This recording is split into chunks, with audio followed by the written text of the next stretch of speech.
जय श्री महाकाल दोस्तों, जय श्री राम। कैसे हैं आप सभी? काफ़ी अच्छे होंगे। मेरा नाम सुनील मोटिवेशन, हमारा चैनल है सुनील 786 मोटिवेशनल। जैसे कि दोस्तों आपको पता है कि मैं आपको मोटिवेशनल स्टोरी, स्पीच, शायरी सुनाता हूँ, है ना। और आपको पता है कि शायरी में अच्छी एनर्जी मिलती होगी आपको, जीवन में कुछ कर दिखाने वाला जुनून जज्बा वाली शायरी, है ना। दोस्तों देखिए क्या होता है कि हम काम तो करना चाहते हैं, पर कहीं ना कहीं कभी कभी मन हमारा डिस्टर्ब हो जाता है, किसी बात को लेके हम परेशान हो जाते हैं, है ना। तो फिर क्या मन नहीं लगता काम करने में, मतलब ऑटोमेटिक दिमाग ख़राब हो जाता है ये चीज़। तो दिमाग को सही करने के लिए, अगर आपका दिमाग तब भी ख़राब हो तो डेफिनेटली आप शायरी सुन सकते हैं और अच्छी एनर्जी आएगी आपके अंदर और दिमाग सही हो जाएगा आपका। ठीक है। तो बढ़िया, जब भी आपका दिमाग ख़राब हो तो शायरी सुनिए, अच्छी एनर्जी आई हो, फिर काम करें आप। ठीक है दोस्तों।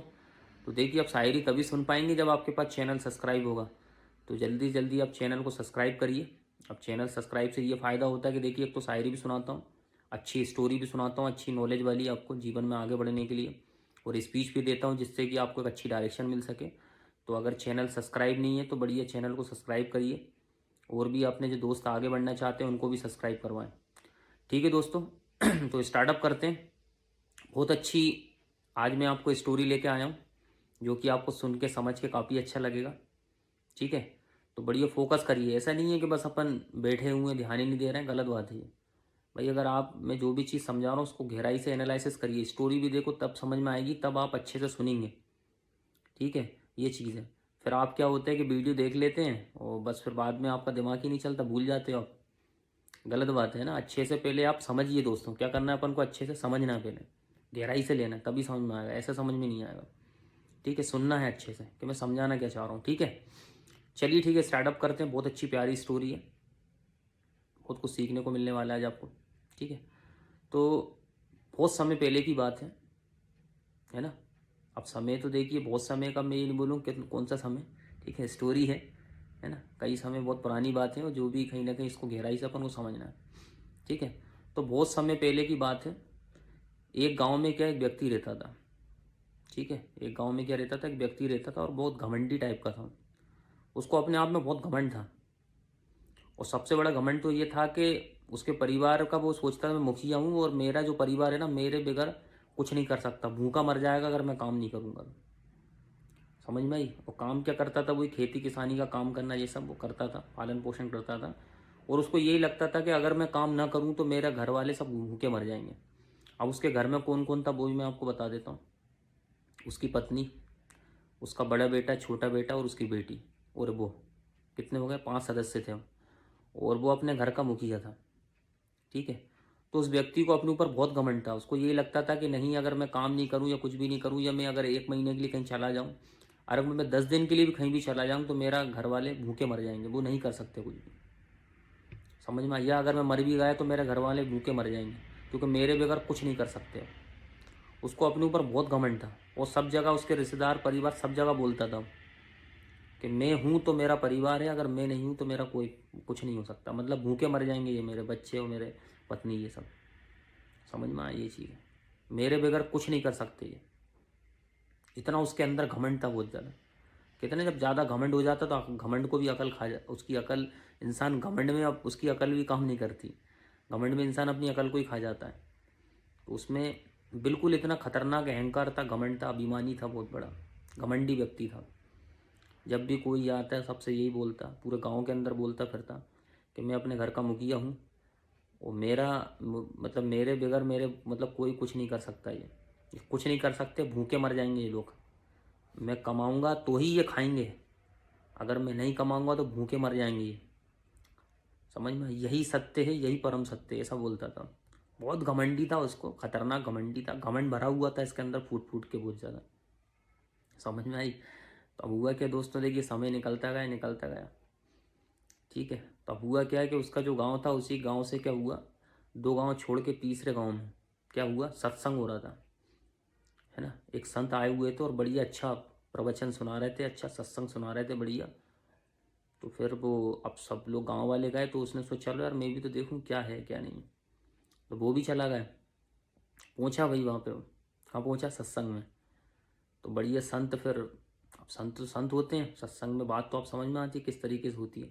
तो वही संत अब ये बोल रहे थे, देखिए दुनिया में लोग लंबे समय तक नहीं रुक सकते, समय का भरोसा नहीं है, कब इंसान चला जाएगा। इसलिए घमंड कभी किसी को नहीं करना चाहिए, अहंकार नहीं करना चाहिए। आपके पास ज्ञान ज़्यादा है, आपके पास विद्या ज़्यादा है, आपके पास दिमाग ज़्यादा है, सब भगवान की कृपा है, भगवान की देन है। इसलिए किसी व्यक्ति को घमंड नहीं करना चाहिए, और कभी भी किसी व्यक्ति को ये नहीं बोलना चाहिए कि मैं हूँ तो ही सब कुछ हो सकता है, या मैं करूँगा तभी कुछ होगा, अगर मैं नहीं करूँगा तो कुछ नहीं करूँगा। ऐसे खतरनाक तरीके से वो जो संत थे, खतरनाक अच्छा पावरफुल तरीके से वो क्या कर रहे थे, सत्संग कर रहे थे, प्रवचन कर रहे थे। अब वहीं ये व्यक्ति पहुंचा, बैठा हुआ बढ़िया। अब वहाँ पे अब इसको, अब जैसे ही संत ने बोला तो ये वहाँ पे सब बैठे हुए थे, ये खड़े होके बोलने लगा कि नहीं गुरुजी आप गलत बोल रहे हैं, आप गलत बोल रहे हैं कि नहीं, कि भाई वो अगर कोई मतलब जैसे ये गलत बोल रहे हैं कि नहीं वो कोई किसी के बगैर रुकता नहीं है, या कोई बगैर, भाई हर इंसान दुनिया जी सकता है बगैर, तो है ना, कि किसी के बगैर कोई भी दुनिया जी सकता है ऐसा, या कोई अगर काम ना करे तो ऐसा नहीं है कि उसकी दुनिया ख़त्म हो जाएगी। भाई अगर आप नहीं करोगे तो आपके बच्चे करेंगे। इस तरीके से जो आप बोल रहे हैं वो गलत है। समझ में आया गुरुजी, आप गलत बोल रहे हैं, मैं आपको प्रूव करके दिखाता हूँ, मेरा परिवार मुझ पर डिपेंड है। समझ में आ गया, मैं 100% प्रूफ के साथ बोल रहा हूँ गुरुजी, अगर मैं 1 महीने के लिए कहीं चला गया ना, मेरा परिवार पूरा भूखा मर जाएगा, मर जाएंगे तड़प से, भूख मर जाएंगे ये लोग, कुछ नहीं कर सकते वो, मेरे पे डिपेंड है वो, मेरा पूरा परिवार मुझ पे डिपेंड है। मैं हूँ तो मेरा परिवार है, अगर मैं नहीं हूँ तो मेरा कोई परिवार नहीं बच पाएगा। तो सच संत ने बोला है कि देखिए व्यक्ति आप जो है ना बहुत ज़्यादा घमंड कर रहे हैं आप, है ना। उन्होंने बोला है कि है, आप क्या बोला है कि भाई ये व्यक्ति बहुत घमंड कर रहा है अपने ऊपर, गलत बोल रहे हैं आप बेटा, ऐसा नहीं हो सकता। समझ में आ गया बेटा, मेरी बात को मानो। संत ने बोला कि बेटा बात को मानो, ऐसा नहीं हो सकता, आप जो बोल रहे हैं वो गलत है। आप काम कर रहे हैं अच्छी बात है, अगर काम नहीं भी करोगे तब भी आपकी पत्नी आपके बच्चे कमा के खा लेंगे, वो भूखे नहीं मरेंगे। पर वो अपनी बात से अड़ गया कि नहीं नहीं गुरुजी ऐसा हो ही नहीं सकता, जब मैंने आपसे बोल दिया कि नहीं हो सकता ऐसा। 100% प्रूफ के साथ, चैलेंज के साथ बोल रहा हूँ मैं, कि मैं अगर 1 महीने के लिए कहीं चला गया तो मेरे बीवी बच्चे भूखे मर जाएंगे। मैं कर रहा हूँ तभी हो रहा है, नहीं करूँगा मैं कुछ नहीं हो सकता। अब भाई संत से वो चैलेंज के साथ बात करने लगा। अब संत तो संत ठहरे, संत ने बोला ठीक है बेटा हो जाए, फिर प्रैक्टिकली अपन करके देख लेते हैं। ठीक है होता है। फिर संत ने बोला ठीक है बेटा ऐसे ही कर लेते हैं। तो अब देखिए संत ने, अब संत को तो प्रूव करके दिखाना था, क्योंकि अगर संत वहाँ पे झूठे साबित हो जाते तो सब बोलते हैं यार पाखंडी ऐसा वैसा। तो सब पूरे लोग बैठे थे, बहुत सारे गांव से आए हुए थे, और वो व्यक्ति भी था। बस वो व्यक्ति अकेला आया हुआ था, उसका घर परिवार, उसके जो बीवी, उसके बड़ा बेटा, छोटा बेटा और उसकी बेटी नहीं आए हुए थे, वो अकेले आया था। तो अब संत ने बोला चलो ठीक है बेटा प्रैक्टिकली करते हैं अपन, ठीक है ना। तो भाई स्टार्ट हुआ सिस्टम। तो संत ने बोला ठीक है बेटा तुम्हारे घर पे हम ये बता रहे हैं कि आपके घर पे ये खबर पहुंचवाई जाएगी कि जो आपकी पत्नी को बोला जाएगा आपके जो पति थे उनको जंगल में किसी शेर ने खा लिया है, ठीक है, मतलब किसी शेर के शिकार हो चुके हैं और वो अब इस दुनिया में नहीं रहे, ठीक है ना। ये चीज़ है। तो इस तरीके से क्या होगा, उनकी लाश तक नहीं बची, नाम निशान ख़त्म होगा। इस तरीके से हम खबर पहुंचा देंगे और फिर देखते हैं क्या होता है। होगा फिर वो व्यक्ति एग्री होगा, ठीक है 100% गुरुजी 100% मैं एग्री हूँ इस चीज़ के लिए, मैं तैयार हूँ।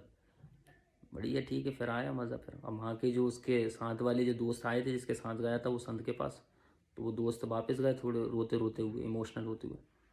वो पत्नी से बोला कि वो आप जो हस्बैंड थे आपके पति थे वो नहीं रहे इस दुनिया में, ऐसा बुरी खबर सुनाई उन्होंने। तो पति फिर जोर जोर से, पत्नी रूठ के फुट फुट के रोने लगी, बच्चे भी रोने लगे कि अरे पापा अब क्या होगा, अब आप ही नहीं रहे दुनिया में। उसको भी पत्नी भी कहने लगी कि स्वामी आप नहीं रहे अब हमारा क्या होगा, ऐसा सब भयंकर रोने लगे फूट फूट के। तो एक दो दिन रोते रहे, और वो व्यक्ति था उसको संत ने ही अपने आश्रम में रख लिया, वहीं आप पे जो प्रवचन चल रहे थे वहीं रोक लिया, बेटा तू यहीं रुक और 1 महीने तक रुक, अब देखते हैं प्रूफ के साथ होगा। कि तू बोलता है ना कि तू नहीं करेगा तो तेरे बीवी बच्चे भूखे मर जाएंगे, देख अब प्रूफ के साथ होगा, अब चैलेंज के साथ बात हो रही ना। अब तू यहाँ रुक 1 महीना, बढ़िया मैं तुझे खाने पीने को दे रहा हूँ बढ़िया आराम से, तू संत सत्संग कर बढ़िया, है ना, प्रवचन सुन और रह यहीं पे, ठीक है। अब भाई हुआ क्या, देखिए अब वो जो उसके बीवी बच्चे थे बढ़िया, वो अब क्या है कि भाई अब उनको लगा बहुत, एकदम से बहुत सदमा पहुंचा।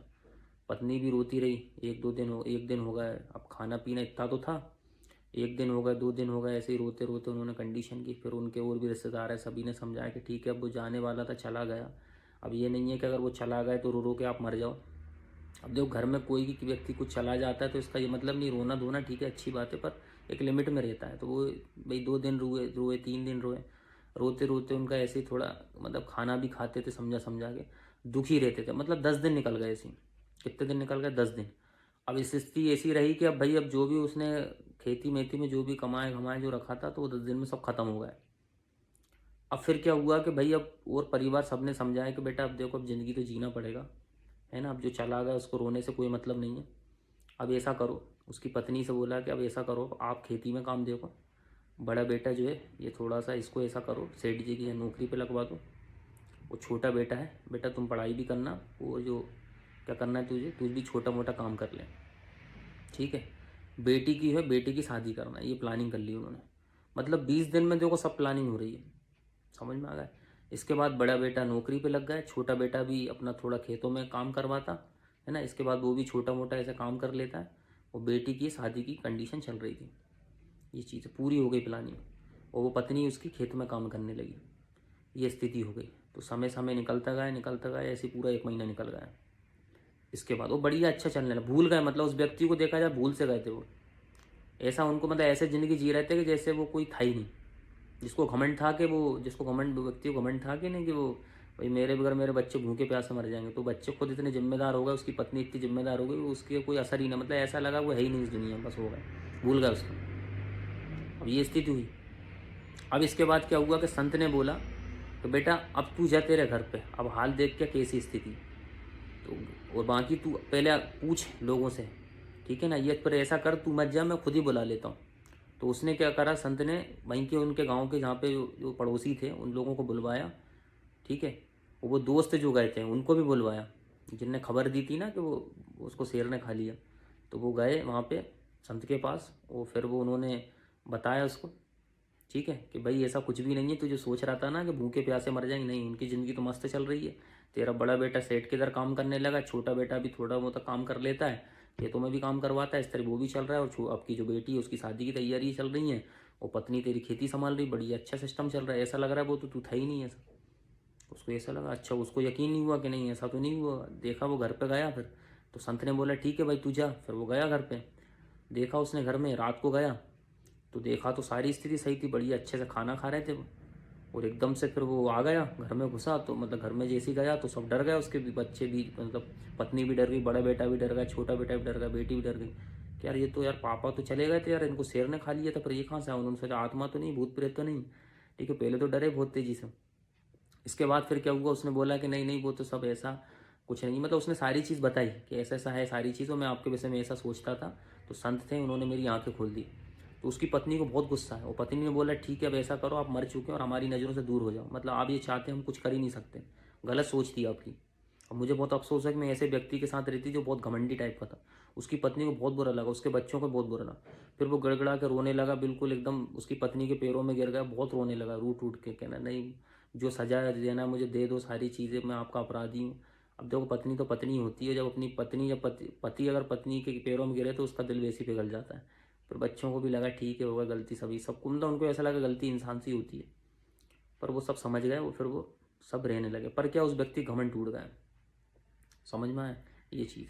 अब ये देखिए दोस्तों, आपको स्टोरी तो ये ऐसी लग रही होगी चलो यार ये छोटी मोटी स्टोरी, पर बेटा इसमें बहुत गहराई है। देखो देखो उस व्यक्ति का घमंड टूटा कि नहीं टूटा।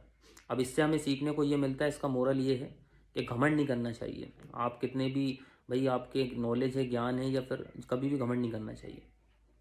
घमंड के जगह बल्कि लोगों की मदद करना चाहिए, ये सबसे अच्छी बात है, ठीक है। अभिमान इंसान को बर्बाद कर देता है ना। घमंड तो देखा जाए राजा रावण का नहीं था, फिर तो आप इंसान रहे। राजा रावण थे, घमंड में गए थे ना, देखो आप इसी घमंड में टूट गए थे वो। भगवान श्री राम ने बोला था कि घमंड मत करो, पर वो नहीं समझे, और घमंड में मारा गया रावण। तो इसलिए कभी भी घमंड नहीं करना चाहिए, ना अपनी विद्या का घमंड करना चाहिए, ना अपने पैसों का घमंड करना चाहिए, ठीक है ना, ना अपने नॉलेज का घमंड करना चाहिए। और कभी ये भी घमंड नहीं करना चाहिए कि नहीं अगर मैं करूँगा तो ही कुछ होगा, अगर मैं नहीं रहूँगा तो भाई कुछ नहीं होगा, ऐसा कुछ नहीं है ना। किसी के बगैर कोई का काम नहीं रुकता, ये 100% विधि का विधान है, परम सत्य है। किसी के बगैर कोई काम नहीं रुकेगा, आप हो तो भी होगा, नहीं हो तो भी होगा, ठीक है। ये 100% प्रूफ है। समझ में आ गई, कोई किसी का काम नहीं रुकता। अब जैसे देखिए दोस्तों, मैं बताना चाहूँगा डायरेक्ट सेलिंग इंडस्ट्री का बताता हूँ। आपने डायरेक्ट सेलिंग इंडस्ट्री को स्टार्टअप किया, अब क्या होता है कि जो पर्सन ज्वाइन होता है उसको लगता है कि नहीं यार, मैं रहूँगा तभी मेरा अपलाइन आगे बढ़ पाएगा। उसको मतलब ये घमंड रहता है, नहीं मैं रहूँगा, मैं करूँगा तभी आगे बढ़ेगा, अगर मैं चला जाऊँगा तो अरे ये आगे नहीं बढ़ पाया। अरे भाई, आप जैसे 36 को ला सकता है वो, ठीक है ना, ये दिमाग में मत लाना बस कि वो आप सोचो कि नहीं यार मैं स्टार्टअप करूँगा या फिर मैं करूँगा तभी कुछ होगा। अरे भाई, उसमें दम है, वो कर सकता है। वो आपके भरोसे स्टार्टअप नहीं किया, ठीक है ना, वो कर सकता है। अब ये तो हुआ अपलाइन वाली कहानी कि अपलाइन मतलब व्यक्ति को घमंड नहीं करना चाहिए कि अपलाइन कुछ कर पाए नहीं कर पाएगा। अब इसका तो अपलाइन को भी घमंड नहीं करना चाहिए। समझ में आया कि मेरे पास नॉलेज है, ये सारी चीज़ें। भाई नॉलेज घमंड ना करें, बल्कि अपने व्यक्ति जो स्टार्टअप ज्वाइन हुआ उसको समझाएं, मदद करें उसको, ठीक है। ये दोनों चीज़ को मैं बताना चाहूँगा। क्लियर हुआ। ऐसे ही अपने अकाउंट्स हैं जो भी हैं, सब लोग बड़ी अच्छे से मिलके करें, घमंड ना करें, किसी भी चीज़ में घमंड ना करें, ठीक है, बल्कि मदद करें। हेल्प नेचर होना चाहिए। नेचर ही ज़िंदगी में अपने अच्छा व्यवहार ही हमारे जीवन को आगे बढ़ाता है ना। ये तो परम सत्य, किसी के बगैर किसी का काम नहीं रुकेगा। आप हो या ना हो उससे कोई फ़र्क नहीं पड़ता। ये 100% प्रूफ है। समझ में आया दोस्तों। तो इस स्टोरी में बहुत गहराई है, तो इस चीज़ को समझना अपन को। एनालिसिस क्या नहीं करना चाहिए, घमंड नहीं करना चाहिए किसी भी चीज़ को लेके, ठीक है। ठीक है दोस्तों, आज के लिए इतना ही। बाकी फिर नेक्स्ट स्टोरी नेक्स्ट स्पीच के साथ मिलेंगे। ठीक है दोस्तों, आज के लिए इतना ही। जय श्री महाकाल, जय श्री राम दोस्तों।